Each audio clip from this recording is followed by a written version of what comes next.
거지 교통망이 정하는 건 아니에요. 교통망은 그냥 좋은 곳으로 집중할 수 있게 다 만들어져 있어 지금 현재.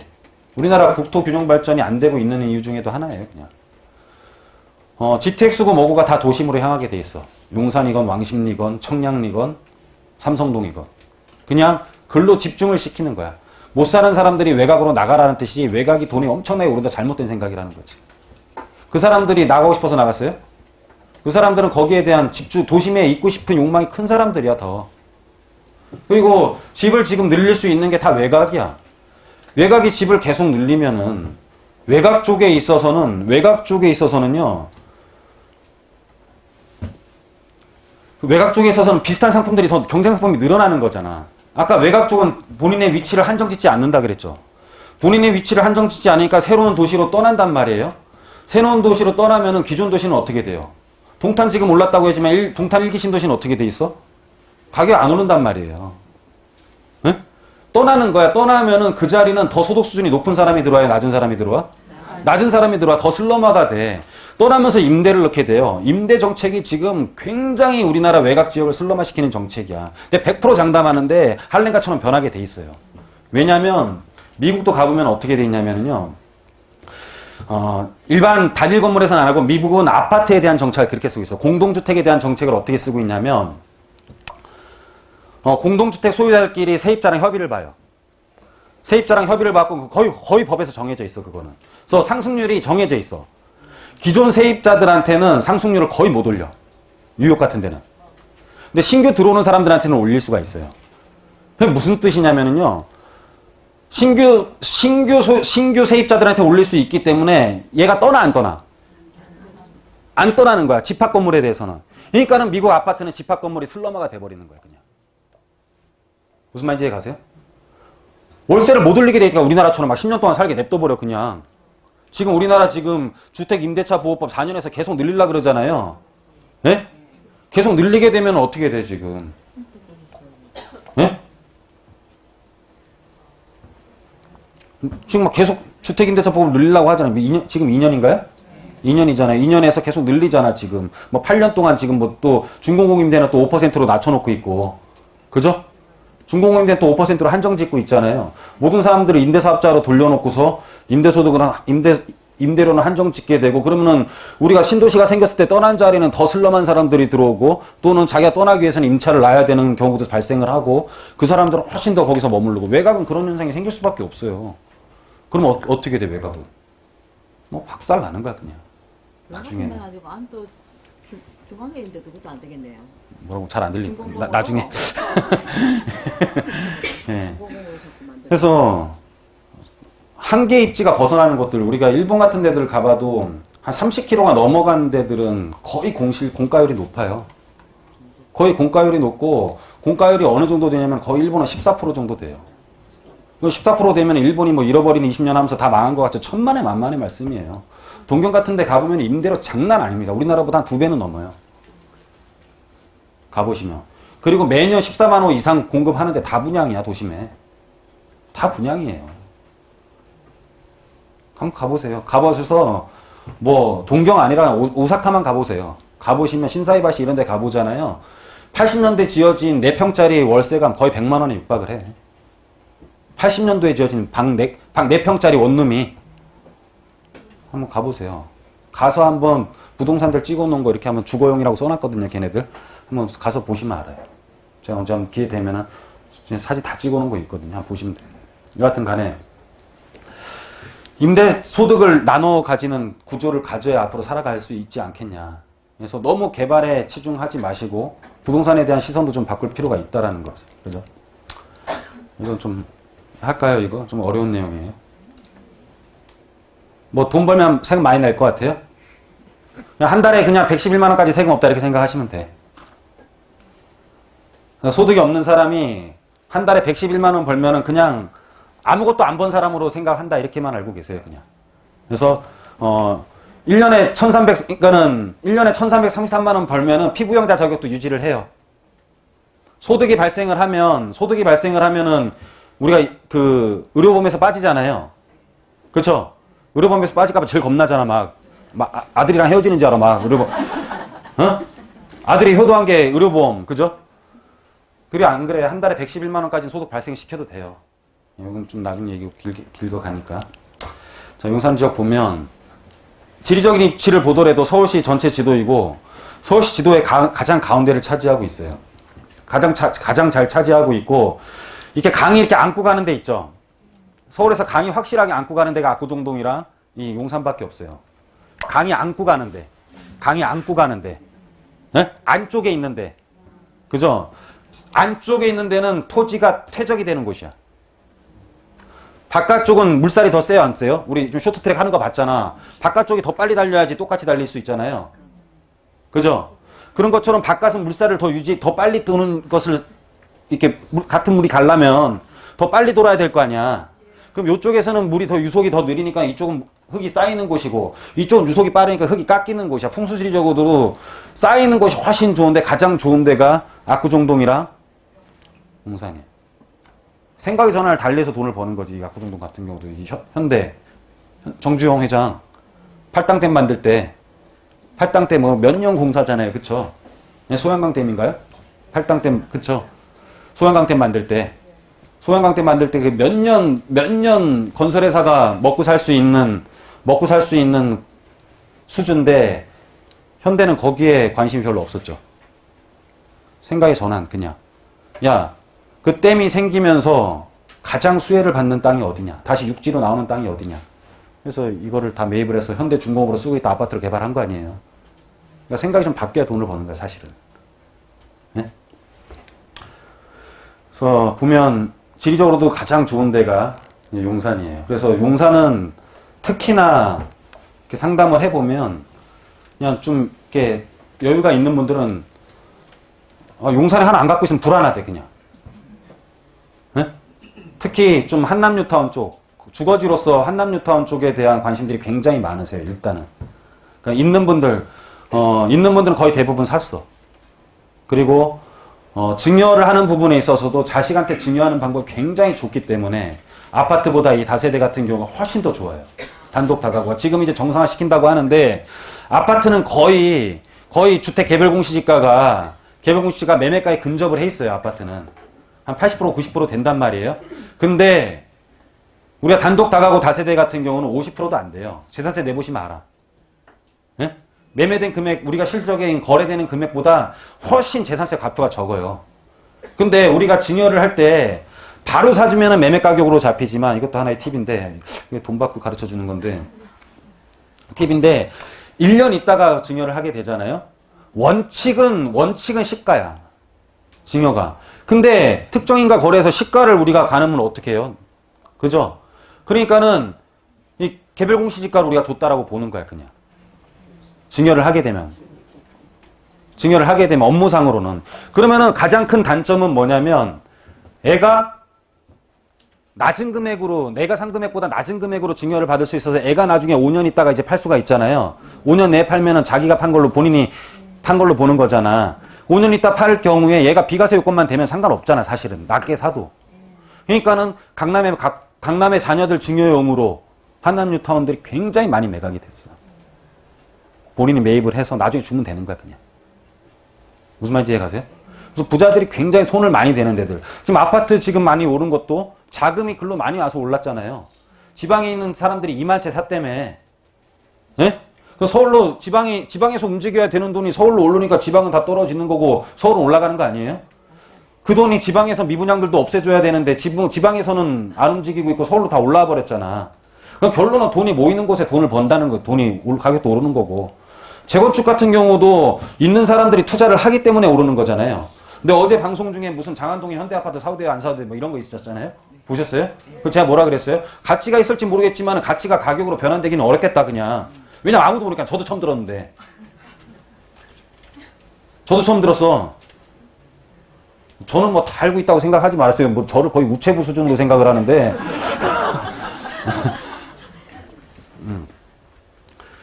무슨 말인지 가시죠?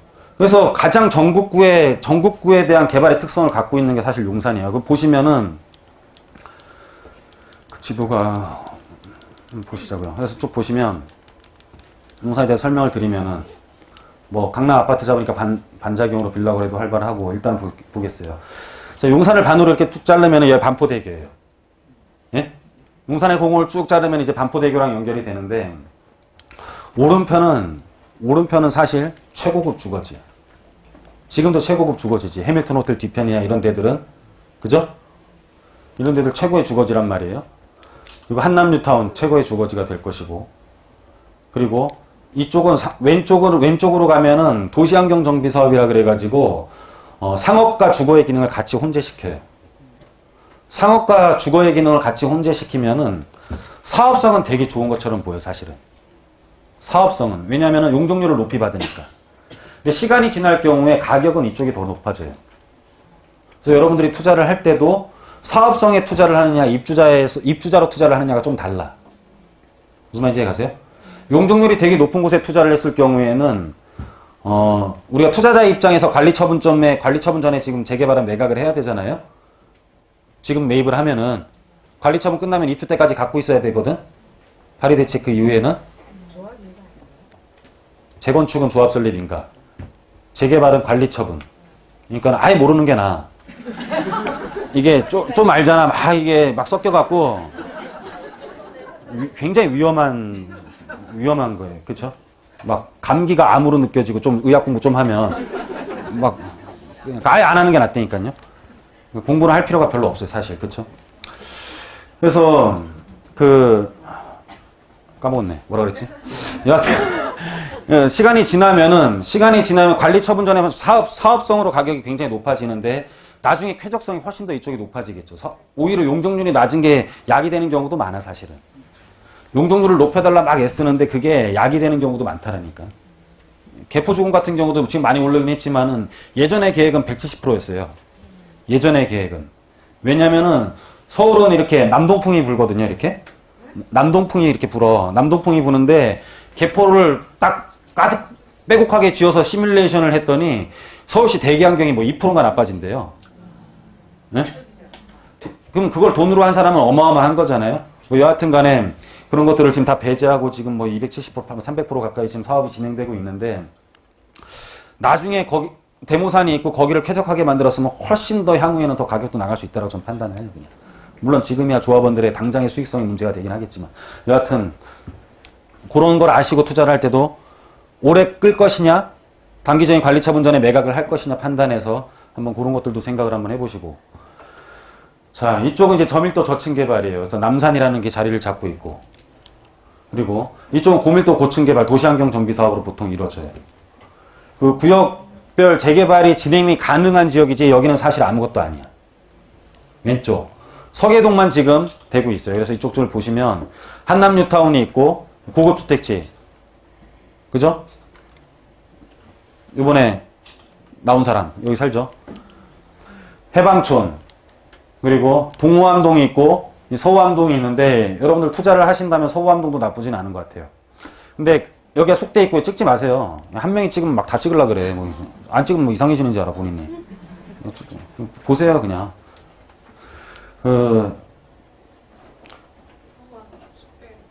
숙대 입구역에서 이렇게 해서 힐튼 호텔 올라가는 길 있죠.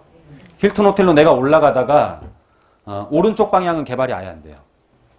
오른쪽 방향은 고도 제한에 걸려 있어. 20m 이상 개발을 못하게 돼 있어요. 법으로. 그냥 이 오른쪽으로 아무거나 토지 이용 계획 확인하면 떼보세요. 그냥 그러면 20m 이하로 되어 있어. 근데 왼쪽은 그게 풀려 있어요. 왼쪽은 그게 풀려 있어 갖고 이쪽은 특별계획구역이야. 동자동, 가롤동, 후암동은. 그래서 이쪽은 민족공원이랑 맞닿아 있는 곳이에요. 그래서 지형이 뒤로 갈수록 좀 높아지기 때문에 한 이쪽까지는 이렇게 조합원들은 이 민족공원 조망도 다 가능해요. 그리고 지하철역이 이렇게 붙어 있고 용산에 보면 지하철역이 그렇게 많지가 않아요. 다른 데 강남권 같은 데 보면은 지하철이 막 격자역으로 막 돼 있잖아요. 도로가 잘나 있고 그러다 보니까는 도로 따라 지하철도 밑에 다 집중이 돼 가지고 격자역으로 막 돼 있잖아요. 뭐 7호선, 9호선 지나가고 2호선 지나가고 막 그렇잖아요. 그렇지만은 용산은 지하철 역세권이 그렇게 많지 않은 상태에서 숙대 구역이 있기 때문에 굉장히 큰 장점을 갖고 있는 곳이에요. 자, 남영동 특별계획구역인데 뭐 개발이 될지 안 될지는 여기는 미지수고 전쟁기념관 특별계획구역 잘 진행되고 있어요.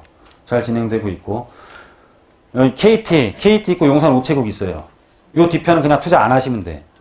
그 안 하는 이유는 굉장히 긴데 그냥 하지 마. 그냥 궁금해하지도 마요. 하지 마. 예. 용산역 전면지구가 있고 지금 뭐 이제 효성이 지금 하고 있고 그죠? 이 삼성이랑 대우는 지금 입주를 다 했고 하고 있고 40번째 일대 특별계획구역 여기가 지금 요즘에 조합 설립 인가를 받으면서 굉장히 이슈가 되고 있어요. 뭐 한 번씩 가봤는가 모르겠네. 그 용산 웨딩홀 뒤편. 용산 웨딩홀. 한강대교를 건너면서 바로 왼쪽 편. 예. 노량진 쪽에서 한강대교를 건너오면서 왼쪽 편. 예. 그 어디냐면은 여기 대우 트럼프홀드인가 얘가? 예, 트럼프홀드인가 뭐 건너편 여기. 대우 무슨 있어요. 오피스텔 2동짜리인가 뭐. 그쪽들. 서부이천동 개별적으로 재건축이 진행되는데 예전 금액을 회복하는 것 같아요. 왜냐면은 이 국제업무지구가 정상적으로 지금 돌아가요 이제. 국제업무지구 소송이 올해로 마무리가 돼요. 올해로 마무리가 되면서 얘네들이 여기에 포함이 되진 못하지만은 그동안의 아파트 상승률이나 이런 것들을 반영을 해봤더니 그 당시에 포함됐던 금액과 비슷한 금액으로 지금 형성이 되고 있어요. 근데 제가 보기에는 투자 기피 지역이긴 해. 왜냐면은 여기 성원 아파트나 대림 아파트들을 보면은 용적률이 400%예요. 용적률이 400%. 그래서 개발이 된다고 하더라도 개발이 되기 힘들지. 그냥 뭐 리모델링 정도 되면 될 수 있는 것이고 일단 단지의 효율이나 이런 것들은 엄청나게 떨어져요. 그래서 이쪽은 그냥 투자를 안 하시는 게 좋을 것 같아요. 금액 대비. 여기에 투자하려면 훨씬 더 좋은 거 많은 것 같아요. 이 중에서 좀 조심해야 될 건 중산 시범 아파트. 중산 시범 아파트는 당장 투자 금액이 낮은 것처럼 보이는데 토지 자체가 다 시유지야. 중산 시범 아파트 아세요? 원효대교를 건너면서 바로 오른쪽에 붙어있는 아파트가 있어요. 옛날에 국제업무지구 개발할 때 플랜카드 붙여놨던 아파트. 한강수가 혈수돼도 내 집은 사수한다 막. 예? 여기는 시유지. 그냥 시유지인데 건물값만 거의 지금 뭐 6, 7억에 거래되는 것 같아. 아마 더 올랐을 수도 있어요. 근데 시유지 불화 대금이 그렇게 싸지가 않아. 거의 요즘에는 시가로 시유지 불화를 하거든요. 이거 못 알아들어도 돼요, 그냥. 예? 못 알아들어도 된다니까 되게 화내지네. 다시 얘기해줘요. 무슨 소리냐면 시유지는 점유할 수 있는 사람이 불화를 받을 수가 있어요. 점유를 하고 있는 사람이. 그치? 토지 소유자가 누구냐에 따라 다른데 나라 소유자 중에서도 불화를 받을 수 있고 없는 게 있어요. 뭐 예전에 뭐 공원으로 계획이 돼 있다든지 이런 것들은 못 해요. 하지만 특별한 용도로 지정이 안 돼 있으면은 점유자 자체가 불화를 받아요. 불화를 받는 거는 그냥 사는 거야, 그냥. 시에서 사는 건데 뭐 시라든지 시면은 시유지, 나라가 갖고 있으면 국유지. 예? 이런 것들이에요. 뭐 철도청이 갖고 있는 땅들도 있고 그래요, 그냥. 그러면은 불화를 받는데 불화를 받게 되면 예전 같은 경우는 그냥 뭐 공시지가 비슷하게 해서 뭐 토지 보상에 관한 법률 뭐 이런 거 적용해갖고만 했던 것 같은데 지금 거의 시가야. 거의 시가. 그러니까 실익이 별로 없어요. 그러면 나머지 건물이 거의 프리미엄이라는 거지. 그럼 주변 시세랑 다 비교를 해봐가지고 적정한지 여부를 한번 따져보시라는 거예요. 요즘엔 제가 잘 안 따져봤어요. 여하튼 간에 이쪽 지역들이 지금 살아남아 있는데 이 지역 같은 경우가 지금 현재 서계동 같은 경우는 리스크를 감안한 투자자라면 들어갈 법만 해요. 리스크를 감안한 투자자. 에? 뭐 아니면 도 그냥. 왜냐면 지금 금액이 굉장히 저렴하게 형성이 돼 있어요. 왜냐면은 지금 현재 시장이 여기를 구릉지 개발을 하겠다는 거야. 구릉지 개발. 도시 재생 사업의 일환이에요. 그냥 길만 내주겠대. 니네들이 나머지 고쳐 써라 이런 개념이야. 절대 반대지. 아무도 안 하지. 저기에 있는 소유자들은. 아무도 안 해요. 아무도 안 하게 되면은 저기 같은 경우는 개발을 해야 되는 압력이 굉장히 높은 곳이에요. 왜냐면은 서부역에서 내리자마자 첫 번째로 외국인들이 딱 보이는 데가 서계동이야. 예? 인천국제공항철도를 탁 타고 내려서 딱 보면은 서계동이 제일 먼저 보여요. 근데 우리나라의 관문이 제일 낙후가 돼 있어. 우리나라는 보이는 게 엄청나게 중요한 나라예요. 우리 한강현대, 명수대현대 아파트 혹시 아세요? 흑석동에? 네. 원불교 옆에? 네. 그게 88년도에 정확하게 입주를 했어요. 그거 왜 지었겠어요? 예? 88 올림픽 기념? 뭐 그게 주화야?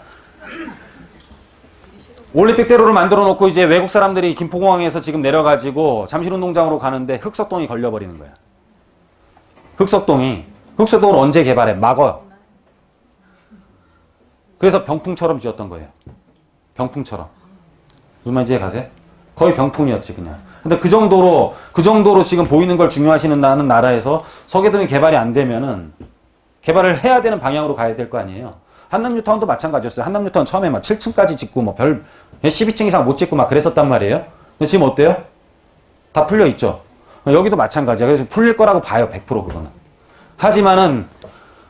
하지만은 위험성도 있을 수도 있으니 위험을 감안한 투자자들은 저게 가치가 바뀔 가능성이 높으니까 가치가 바뀌면은 거의 한남 뉴타운의 가격에 육박할 수도 있다는 거죠. 한남 뉴타운을 따라가지 못하겠지만은 거의 한 90%에서 80%까지 90%는 따라갈 거라고 판단이 돼요.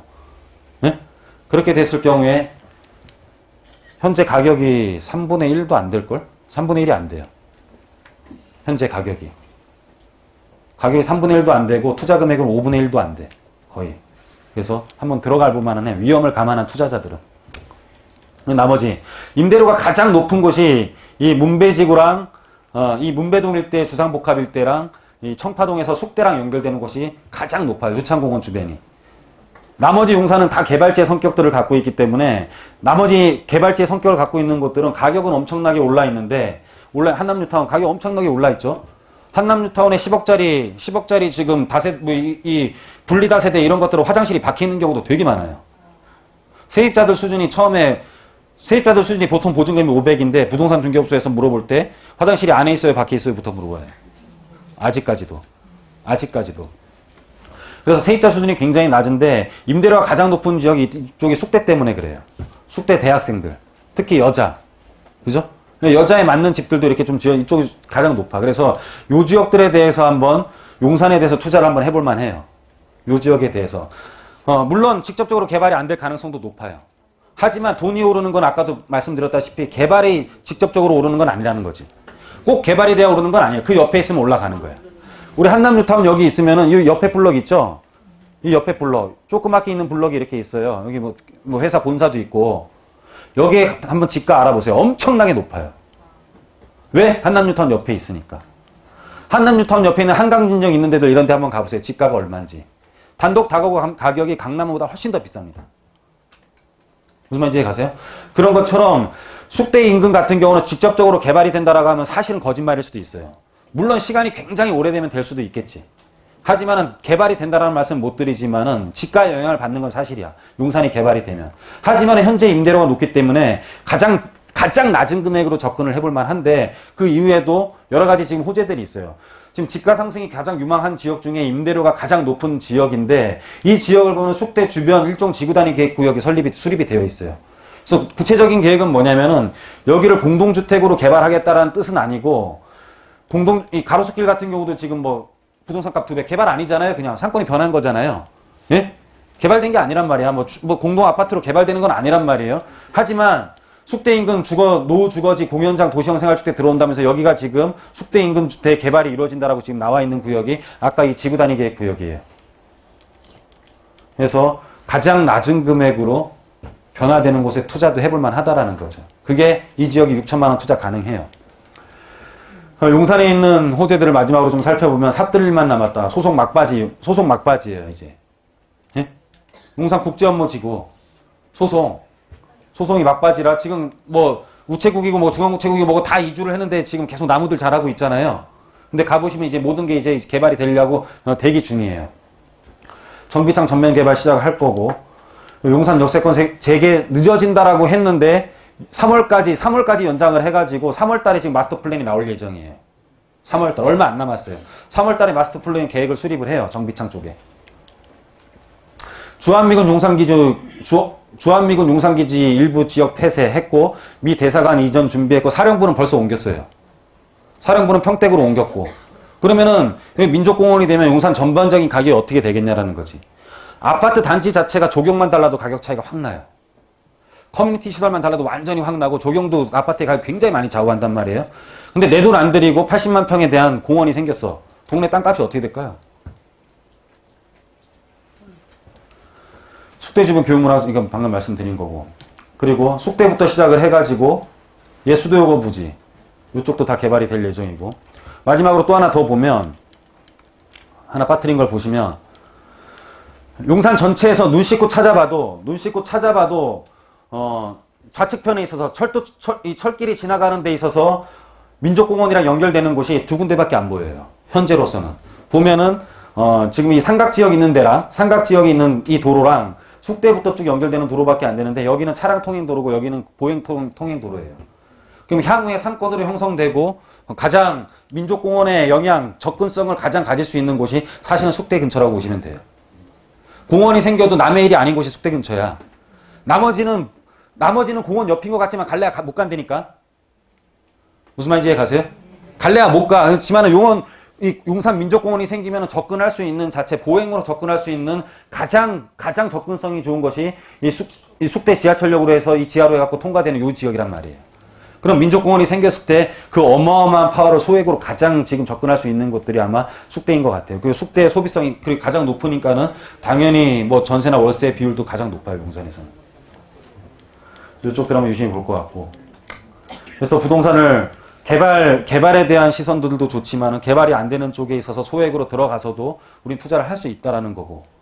그리고 용산에 있어서 임대차 비율이 가장 높은 곳이기 때문에 월세를 받는 상품으로도 볼 수가 있는 거예요. 임대차 비율이 높아야지만이 월세 전환되는 것도 높아. 굉장히 쉬운 공식이에요. 뭐냐면은 이 매매 가격 수익률이 높으려면 매매 가격 대비 전세 금액이 높아야 돼요. 왜냐면 매매 가격이 있는데 이 전세 금액이 월세로 전환되는 거잖아요. 그죠? 전세 금액이 1,000만 원이 몇 부로 전환되느냐야. 2억이면 전세 금액이 2억이면은 1,000만 원씩 몇 부에 전환되느냐. 옛날에 우리가 금리가 높을 때는 1,000만 원이 10만 원씩 전환됐잖아요. 그죠? 전세 1억이면 1,000에 90이었잖아. 그죠? 야구방망이 계산 못해도 그건 계산이 또 되죠. 그죠? 1,000에 90이었잖아요. 근데 지금은 이게 여하튼 간에 전세 금액이 전환이 되는 거잖아. 그럼 여기서 전환율을 곱하는 게 수익률이잖아요. 예? 전환율. 이 전환율을 곱하면은 만약에 전세 비율이 80%인데 전환 비율이 6%다 하면 68, 48, 4.8%의 수익률이 나오는 거예요. 매매 금액이 전체가 전환이 된다면 6%의 수익이 나오는 거고. 무슨 말인지 이해 가세요? 네? 전세 금액이 70%면 6, 7이 42, 4.2%의 수익률이 나오는 거고. 결론은 수익률이 높기 위해서는 전세 금액이 높아야 되는 거잖아요. 그렇죠? 그러면은 개발이 되는데 굉장히 낮은 데 사서 개발이 안 돼서 피해를 보는 것보다는 일단은 주변이 개발되는 건 확실하고 주변에서 월세를 받을 수 있으면 투자에 대해서 안전성도 제고를 할 수 있다라는 거죠. 무슨 말인지 이해 가세요? 어머니 이해 가세요? 적금. 이해 가세요? 예? 예, 어머니 이해 가시면 다 가는 것 같아요. 예. 그래서 지금 가장 안전한 쪽, 가장 수익률, 가장 투자성이 좋다라고 말씀 못 드려요. 그렇지만 가장 안전하게 수익률을 제고할 수 있는 곳이라고 말씀드릴 수는 있어. 보시면은 쭉 보시면 될 것 같고. 자, 마지막. 항상 자신감. 부동산 자신감이에요. 이 누구예요? 워렌 버핏. 어머니 또 트럼프라 그러면 안 돼요? 네. 자, 재산의 95%는 60세 이후에 형성이 됐대요. 재산의 95%는 60세 이후에. 여러분들의 경험은 어마어마한 거다. 60세라는 연륜은. 예? 그래서 그 연륜들을 믿고 그냥 투자를 하시면 돼요. 부동산은 되게 어려운 거 없어요. 그냥 상식적이야. 상식적인데 내가 비관적이기 때문에 못하는 것 뿐이에요. 그냥. 굉장히 상식적으로 접근할 수 있는 거다. 무슨 말인지 이해 가시죠? 그래서 쭉 투자의 패턴들, 여러분들 재건축만 하는 게 아니라 재건축 누르게 되면 그 돈은 다른 데로 움직일 가능성도 굉장히 높고, 그리고 지금 4월달 혹시나 여러분들 기다린다고 하면 저런 물건들이 나올 수 있는데 나오는 금액들이 만만치는 않을 거예요, 아마. 우리가 지금 그 5년 이상 보유하면서 10년 넘게 보유하고 5년 거주했던 재건축 조합원들 있죠? 얘네들 팔게 해주니까 금액이 어떻게 나왔어요? 거의 지금 반포주공 같은 경우는 거의 15% 정도, 20% 가까이 높게 나왔어요. 37억짜리가 45억에 거래가 됐단 말이에요.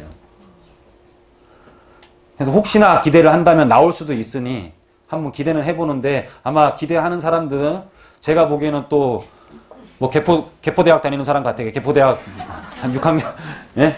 감시자들 계속 감시만 하면 투자 못하세요. 그래서 용산에 대한 전반적인 발전 계획도 대강은 한번 살펴봤고, 투자를 하는데도 한번 저 정도 금액이면 가장 핵심 지역들, 그냥 전국구 지역인 건 확실해. 용산이 전국구 지역인 건 확실하기 때문에 여러분들이 저런 데는 투자를 해보시면 자금이 몰리는 곳에서는, 자금이 몰려야 가격이 오를 거 아니에요? 자금이 몰리는 곳은 확실하기 때문에 오늘 한번 소개를 해드렸습니다. 자, 오늘 강의는 여기서 마치도록 하겠습니다.